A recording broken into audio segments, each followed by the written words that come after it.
Around 80% of the world's trade happens through the seas, which is why all major superpowers strive to control these trade routes. However, very soon, one country is set to disrupt the entire global trade network, and that country is none other than Canada. Canada's significant role in shaping the future is largely due to its vast coastline, ice-free ports, strategic location, and, most importantly, the Arctic region. Because of this Arctic region, many analysts are predicting that Canada will soon change the entire dynamics of world trade.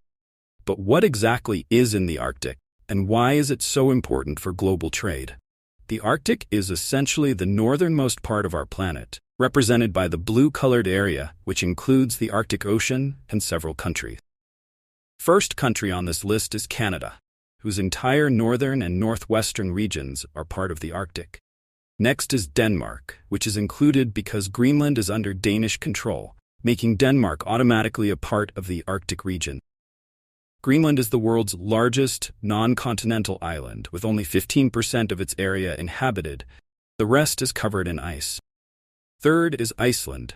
Technically, this country is right on the boundary of the Arctic Circle, but since its islands Grimsey and Kolbeinsey fall within the Arctic Circle, Iceland is considered an Arctic country.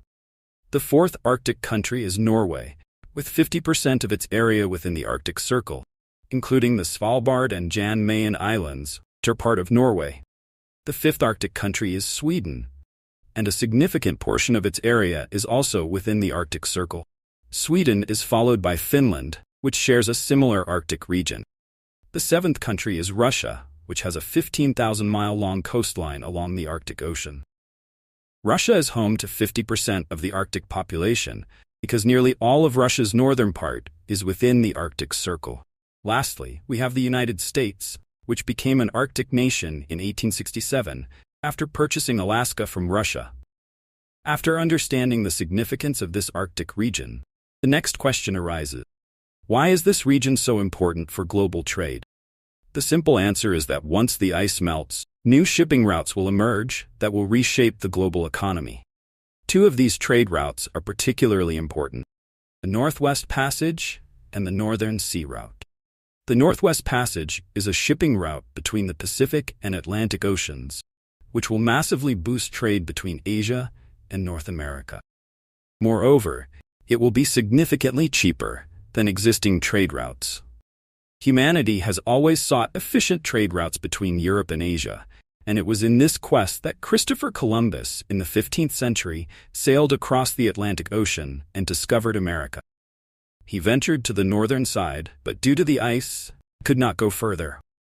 Until the 20th century, everyone believed the Northwest Passage was a myth. But in 1906, Norwegian explorer Roald Amundsen discovered it. Roald left Norway on a small ship in 1903, and, after a 3-year journey, reached Herschel Island in Canada. This was the first documented journey through the Arctic. For the next 100 years, no commercial ship traversed this route until 2013, when a Dutch container ship decided to take the Northwest Passage instead of the Panama Canal on its way from Vancouver to Finland. By doing so, it reduced its journey by 4 days and saved $80,000 in fuel costs. This successful trip made the Northwest Passage a global point of discussion, and Western superpowers began seriously considering its use. Here's what the route looks like.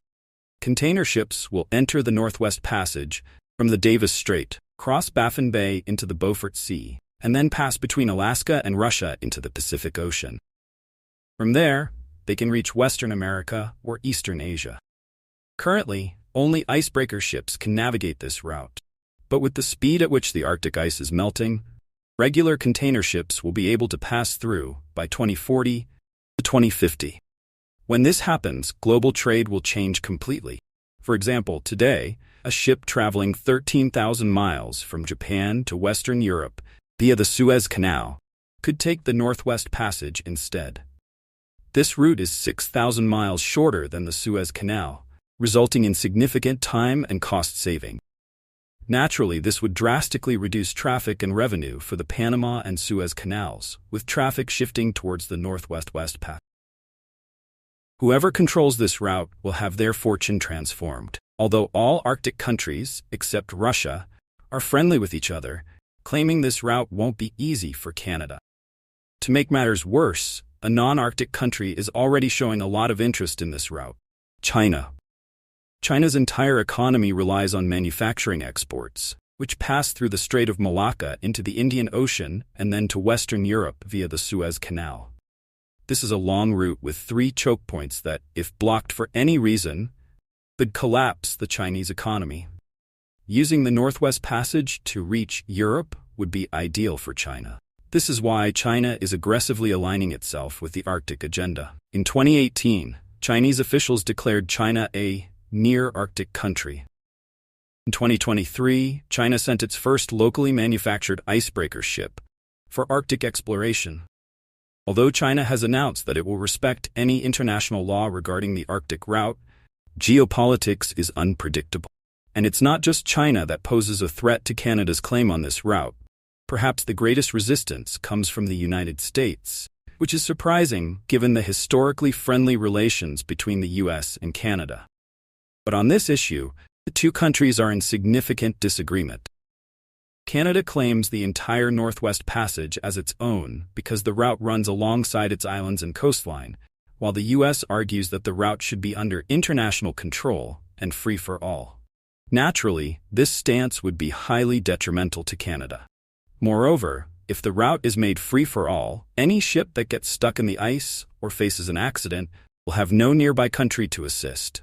Therefore, Canada argues that it should have control over the entire route, making all passing ships its responsibility.